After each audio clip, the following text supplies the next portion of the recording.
प्रिय मित्रों, एक बार गौतम बुद्ध अपने भिक्षुओं के साथ एक वृक्ष के नीचे बैठकर विश्राम कर रहे थे।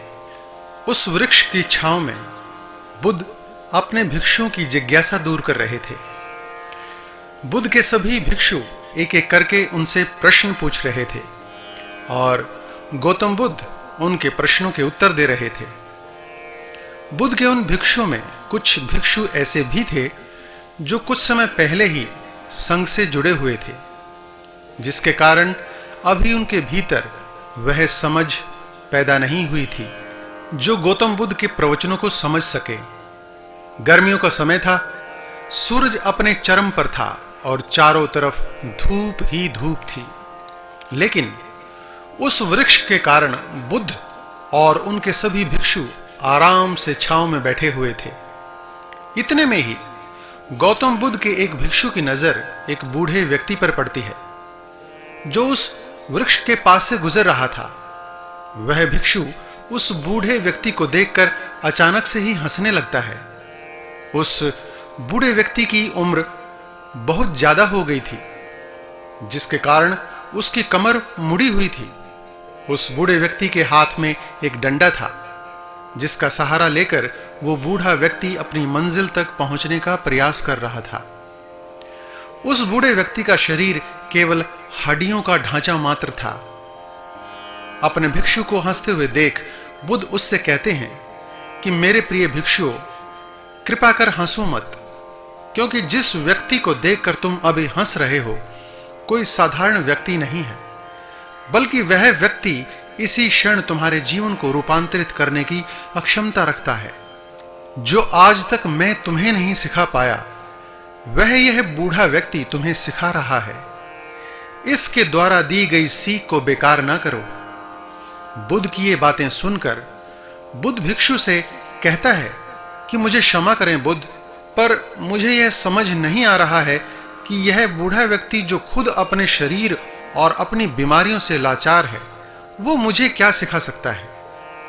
फिर बुद्ध उस भिक्षु से कहते हैं कि ये बूढ़ा व्यक्ति तुम्हें तुम्हारा भविष्य दिखा रहा है। जिस बुढ़ापे को और लाचारी को देखकर तुम अभी हंस रहे हो, वो बुढ़ापा और लाचारी तुम्हारे जीवन में भी आने वाली है। वह बूढ़ा व्यक्ति तुमसे कह रहा है कि अभी समय है, इस स्वस्थ शरीर का अच्छे कर्मों के लिए उपयोग करो।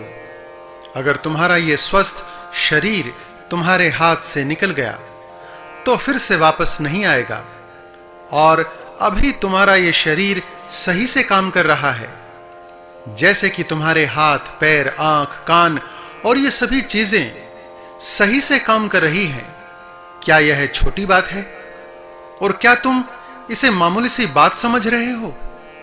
यह घटना कोई साधारण घटना नहीं थी जो अभी तुम्हारे साथ घटी, और यह घटना तुम्हारे जीवन को बदलने की अक्षमता रखती है। ठीक इसी तरह की घटना ने मेरा जीवन बदला था, और इसी तरह की घटना के कारण ही मैं आज बुद्ध हूं।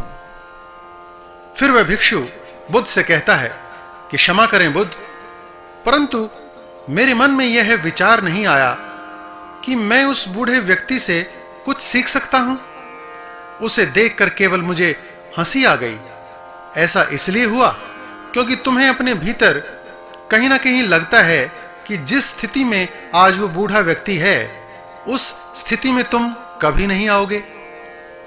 जिस बुढ़ापे का और लाचारी का सामना आज वो बूढ़ा व्यक्ति कर रहा है, तुम्हें लगता है कि उसका सामना तुम कभी नहीं करोगे। इसलिए उस बूढ़े व्यक्ति को देखकर हंस पाए। तुमने सच्चाई को नजरअंदाज कर दिया। अगर तुम सच्चाई को देख लेते तो चाहकर भी अपने आंखों के आंसुओं को रोक नहीं पाते, परंतु तुमने सत्य को अनदेखा कर दिया और तुम बहुत बड़ी संभावनाओं से चूक गए।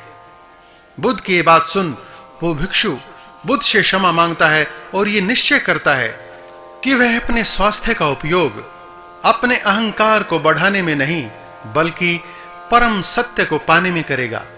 दोस्तों, जो लोग इस कहानी को सुन रहे हैं, हो सकता है कि आप बड़ी बड़ी समस्याओं में हों, या हो सकता है कि आप परेशानियों में हों, लेकिन फिर भी एक बात को हमेशा ध्यान रखना कि जब तक आपका स्वास्थ्य ठीक है तब तक आप किसी भी बड़ी से बड़ी समस्या से बाहर आ सकते हैं।